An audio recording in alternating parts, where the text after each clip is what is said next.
You never really notice when love starts dying. It doesn't explode. It fades. Word by word.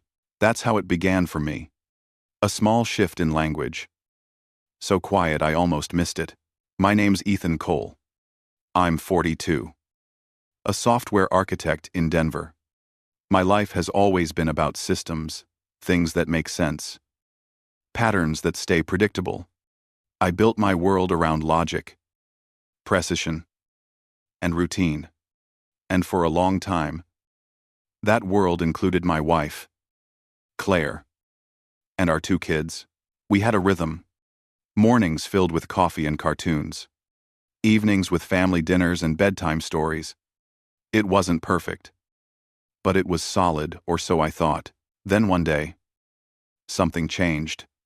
Not something dramatic. Just a word. She stopped calling me love. For years, that word had been ours. Love. Can you grab the keys? Love. You forgot your lunch. It was soft.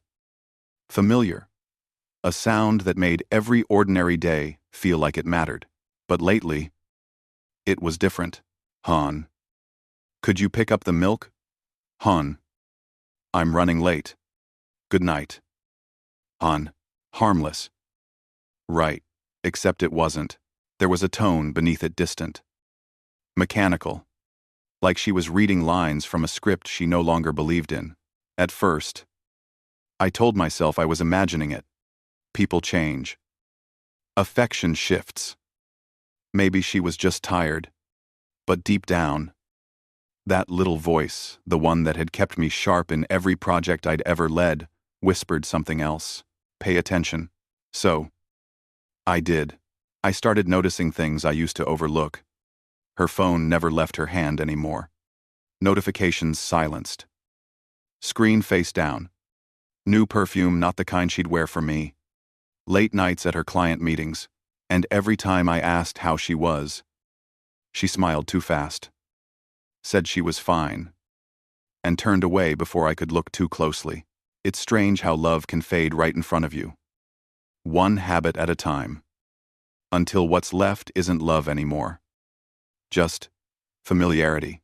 That morning, as I watched her walk out the door, something in my gut twisted. I didn't know it yet. But that was the day I stopped being her husband and started becoming a man searching for the truth. Mornings in our house used to feel like clockwork. The smell of coffee. The soft thud of small feet on the stairs. The rhythm of family life moving exactly as it should. Claire would hum while making breakfast. The kids would fight over cereal boxes. And I'd sit at the kitchen counter, half awake, scrolling through code reviews on my laptop. It was ordinary, and I loved ordinary. Ordinary meant safe, predictable, stable. But lately, that rhythm had started to skip. The little moments that once made us began to slip through the cracks. So quietly I almost didn't hear them fall. Claire worked from home as a marketing consultant. Her office was the spare bedroom, bright, filled with plants, sticky notes, and mood boards taped to the wall. I used to admire how focused she was, how she could juggle clients, projects, and family without ever losing her warmth. But somewhere along the line, the warmth faded. Now, she kept the door closed most of the day. When I'd come home from work, she wasn't waiting in the kitchen anymore. Dinner would be half done, her laptop still open. Her eyes tired but distant, like her mind was somewhere else entirely. And maybe it was. At first, I brushed it off. She had new clients, new responsibilities. Everyone goes through busy seasons. But then I started seeing patterns. New outfits showed up in her closet, not work-from-home clothes, but dresses meant to be seen. Her makeup routine got longer, more deliberate. Red lipstick that used to come out only on anniversaries now appeared on Tuesday mornings. She even started wearing perfume again. Light but sharp. A scent that lingered in the hallway long after she left. I'd ask, "Got a meeting today?" She'd smile. Not looking up. Yeah, just client stuff. It was always client stuff. And the phone that was new too. Once. She'd leave it charging on the counter. Unlocked. Filled with grocery lists and cat photos. Now, it was an extension of her hand. Notifications silenced. Screen always face down. When it buzzed, she'd glance at it, lips twitching into a smile that wasn't for me. Then she'd type fast. Thumbs moving, like she was chasing a secret. I told myself I was being paranoid. That marriages have quiet seasons. That after 15 years together, it's normal for excitement to settle into comfort. But deep down, something didn't sit right, because I knew patterns. I lived by them. I fix systems for a living. I look for what doesn't belong. What throws the balance off. And in our life, little errors had started piling up. The late-night showers. The new passwords. The way she'd tilt her screen when I walked by. Patterns were my job. I remember thinking, I was trained to find bugs in systems. But this time, the bug was in my marriage. Still, I wanted to believe it was nothing. So I overcompensated. I brought home flowers one evening. Sunflowers. Her favorite. She smiled. Thanked me. Kissed my cheek. But even that kiss felt like muscle memory. A polite gesture she performed because it was expected. Later that night, I heard her laugh, a soft, intimate laugh behind her closed office door. I stood in the hallway, listening, frozen. She was on the phone, her voice low, playful, and for a second, I could have sworn she said someone's name, then silence. The door opened. She saw me and smiled again, that same quick, practiced smile. Just a client call. She said. I nodded, pretending to believe her. That's what I did a lot in those days, pretend. Pretend everything was fine. Pretend the tension in my stomach was just stress from work. Pretend I didn't feel her slipping away inch by inch.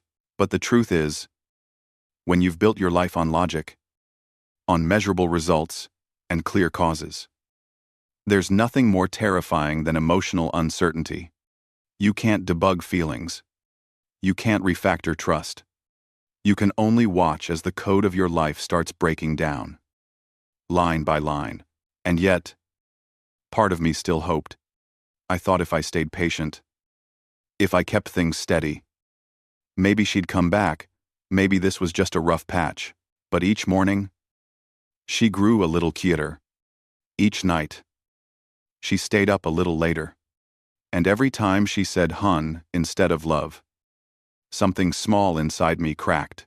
By the time I finally admitted to myself that something was truly wrong, I'd already lost her in ways I couldn't see. She was still in the same house, sleeping in the same bed, but emotionally, she'd been gone for weeks, and I didn't know it then.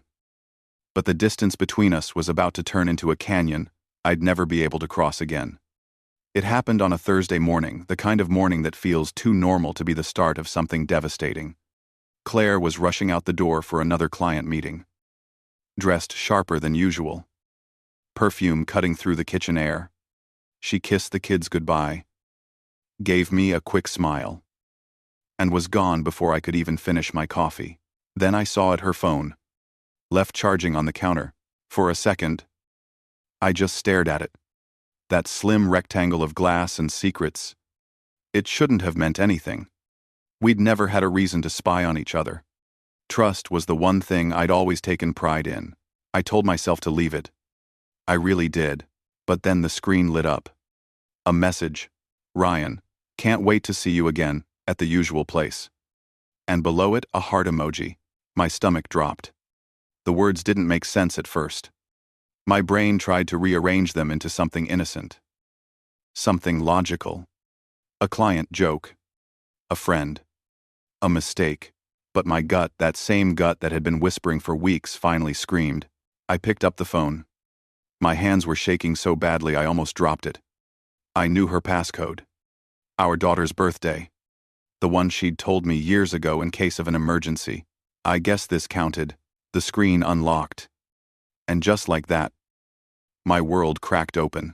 The main messaging app was spotless, every thread neatly erased. But there was another icon. Small and unfamiliar. A discreet little chat app I didn't recognize. I opened it. There they were. Hundreds of messages. Months of conversations. Ryan, you make me crazy. Claire, you make me feel alive again. Photos followed, some innocent, some not. Inside jokes. Hotel reservations. Words that used to belong to me. Now repurposed for someone else. Each line was a tiny dagger. Not sharp enough to kill, but precise enough to cut. It wasn't fury that hit me. Not even heartbreak. It was silence. A cold, sinking numbness that spread through my chest like ice water. I didn't yell. I didn't throw the phone. I didn't even cry. I just stood there, staring at the screen, at the proof that the person I loved most had built another world without me in it. In that moment, I realized how fragile love really is. How easily it can be rewritten in a message thread. How fast it can move from forever to forgotten. When I finally put the phone down, the coffee had gone cold. The house was still, filled with the quiet hum of a life that suddenly didn't feel like mine. And for the first time in 12 years, I didn't think about how to fix things. I just knew one thing. With absolute certainty, I'd never look at her the same again. The morning after I found the messages, the house felt different. Not quieter, just hollow. Like the sound had been drained out of the walls. Every photo on the mantel, every cup in the sink, felt like evidence in a crime scene I hadn't realized existed until now. I didn't sleep that night. I kept replaying her words in my head, trying to find the version of Claire who still loved me, hidden somewhere between those messages. But she wasn't there. Whoever she used to be, whoever we used to be, had been replaced by someone who lied with a smile. By noon, the shock had turned into something colder, focus. If love was gone, all that was left was logic. I opened my laptop and searched private investigator. Denver. That's how I found Marcus Hale. Former cop. Discreet. High success rate. I called him. When he answered, I didn't hesitate. My wife's cheating. I said, I need proof. Marcus didn't ask for details I wasn't ready to say. Just his calm, steady voice. I'll handle it. Give me her name, photo, and schedule. We'll start today. And just like that, a plan was in motion. For the next 3 days, I went through the motions of normal life. Breakfast with the kids, work meetings, smiling when people said good morning. Meanwhile, Marcus and his team were following Claire, tracking her movements, logging times, taking photos. Every evening, he'd send short updates, developing leads. Stay patient. Patience.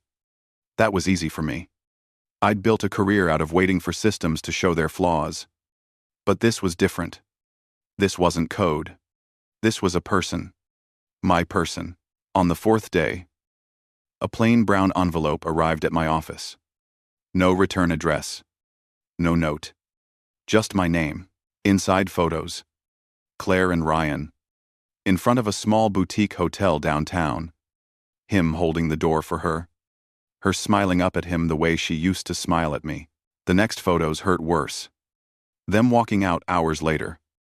Clothes slightly rumpled. Faces flushed. Looking too happy. And then a flash drive. I plugged it into my computer. Marcus had included video footage. There they were in the parking lot. Ryan kissed her first. But she didn't pull away. She melted into it. Hands around his neck. Eyes closed. A kiss that said everything words couldn't. I watched for maybe 10 seconds before I hit pause. And that's when it hit me, the line I'd tell myself over and over again later. I thought I was ready to see it. Turns out, Nothing prepares you for seeing the truth in high definition. The air felt heavy. My heart didn't race.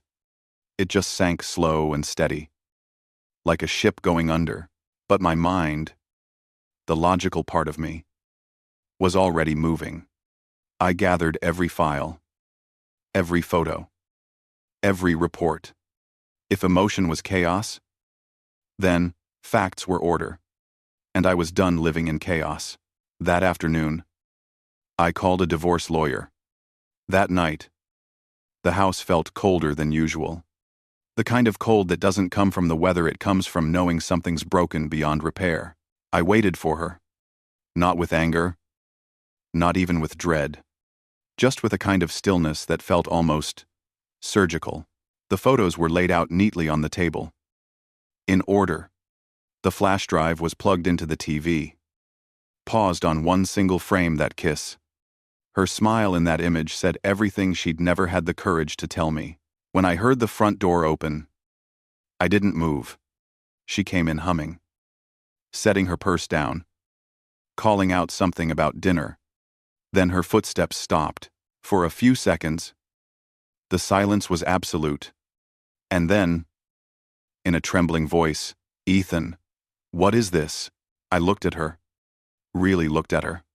The woman who had shared my bed, my dreams, my life, standing there, realizing her secrets had finally run out of hiding places.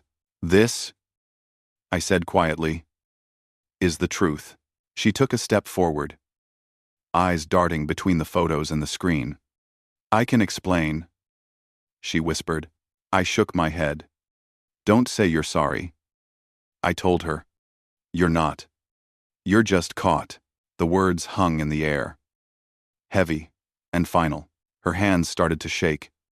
"Ethan, please, please," what I interrupted, my voice low. "Even pretend I didn't see it. Pretend I don't know where you've been while I was putting our kids to bed." She started crying then. But I didn't feel sympathy. It wasn't cruelty, it was clarity. Tears didn't erase months of lies. I reached for the envelope beside me and placed it on the table. Inside were the divorce papers. "You'll be served officially within 48 hours. I said. "I've already spoken to an attorney. I'm fighting for custody. The kids stay with me." She stared at the envelope like it was a bomb about to go off. "Ethan. No. Please. We can fix this. We can go to therapy." I cut her off. "There's no fixing something you destroyed on purpose." She sank to her knees, sobbing, her voice breaking into fragments, words like sorry and mistake tumbling out one after another. But I didn't move. I didn't raise my voice. I didn't touch her, because in that moment, silence said everything I needed to say. For 12 years, I'd been the man who solved problems, who believed that if you worked hard enough, every system could be repaired. But marriage isn't code. You can't debug betrayal. So I stood there, calm and still, watching the woman I once loved fall apart in front of me and feeling, for the first time in months, completely in control. That was the night I stopped trying to save what was already gone.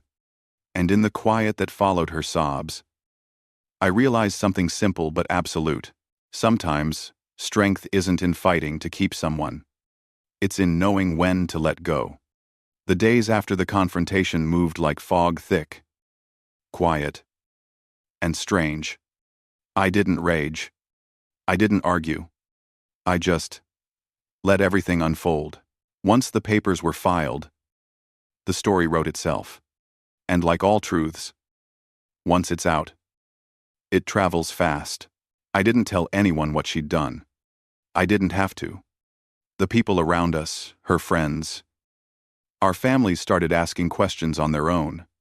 Why was she living alone now? Why was she crying in the grocery store? Why had I suddenly stopped wearing my ring? When the truth finally surfaced, it didn't come from me. It came from the silence I left behind. Her parents called me first. Kind, polite, heartsick. They'd seen the evidence Claire had confessed. Her mother sobbed. Her father could barely speak. And for the first time, I heard pity in their voices, but not for her. For me, that said more than anything else could. Then came the social unraveling. Clients backed away. Friends stopped showing up. The man she'd risked everything for, Ryan, had a wife of his own.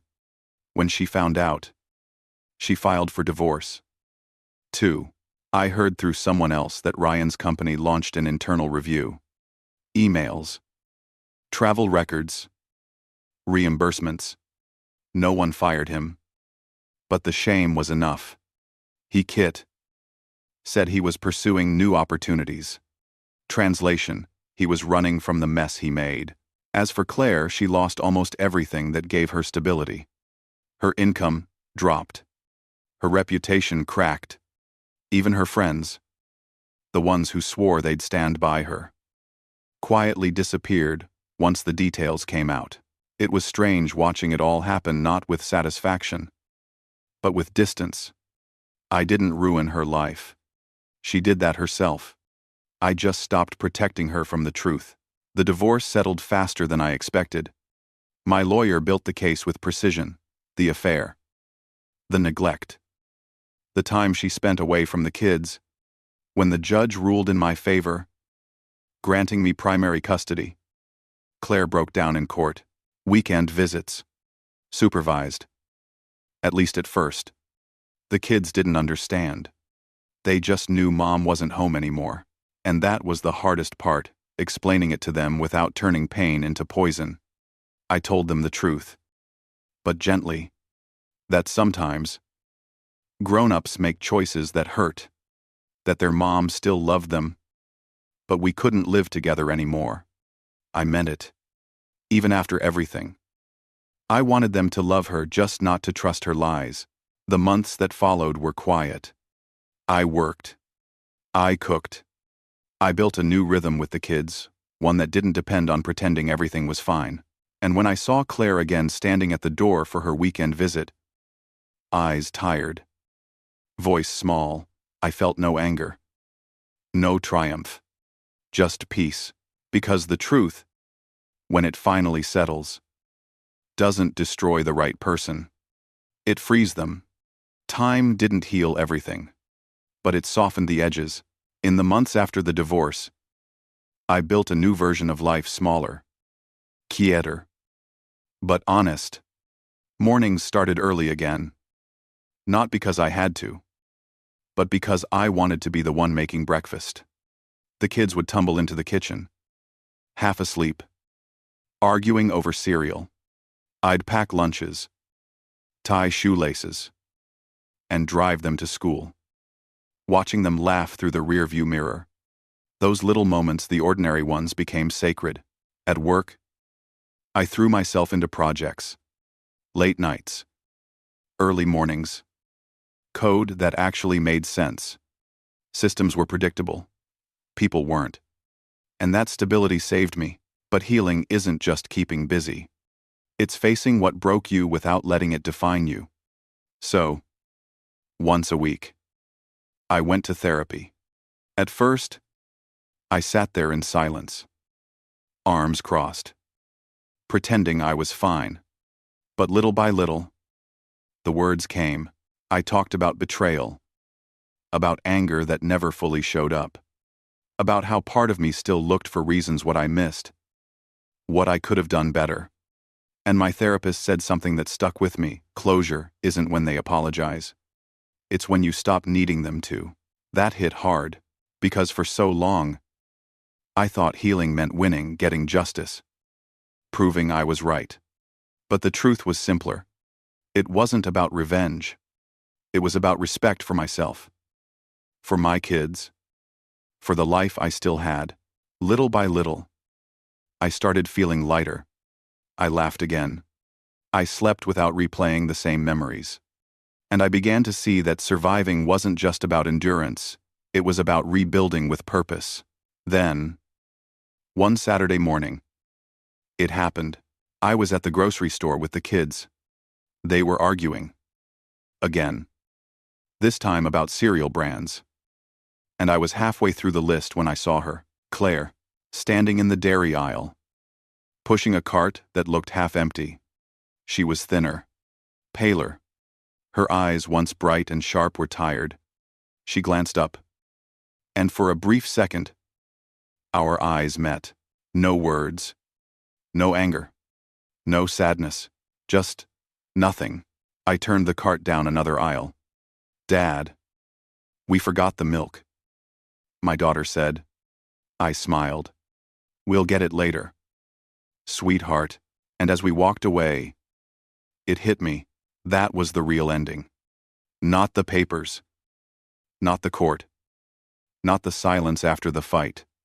The real ending was that moment when she became just another stranger buying milk. I didn't hate her. I didn't miss her. I didn't care. That's what freedom feels like. Not the absence of pain, but the absence of weight. And for the first time in a long time, I finally felt light. Sometimes, love doesn't end with a fight. It ends with silence. With two people sitting in the same room, breathing the same air, and realizing they're miles apart. And when it does, the strongest thing a man can do isn't to beg or to break things. It's to walk away with dignity, knowing he gave everything he could. For a long time, I thought strength meant holding on. But it turns out, it takes far more strength to let go, to accept that not every story gets repaired. And not every person deserves the version of you that tried the hardest. These days, my life is quieter. Not empty, just peaceful. The kids are happy. Work is steady. The nights don't feel heavy anymore. And when I sit outside with a beer, watching my son chase fireflies or my daughter draw chalk hearts on the driveway, I realize this is what survival looks like. Not dramatic, not loud, just honest. People say time heals all wounds. I don't think that's true. Time just teaches you how to live with the scar and how to wear it without shame. If you've ever been where I was, confused, betrayed, broken, remember this: pain doesn't mean weakness. It means you cared. And healing doesn't come when they regret losing you. It comes when you stop regretting loving them. Some bridges have to burn, so you can finally see the light on the other side. If this story spoke to you, share your thoughts in the comments. Like, share, and subscribe for more stories like this one. And remember, walking away isn't the end. Sometimes, it's the first step toward peace.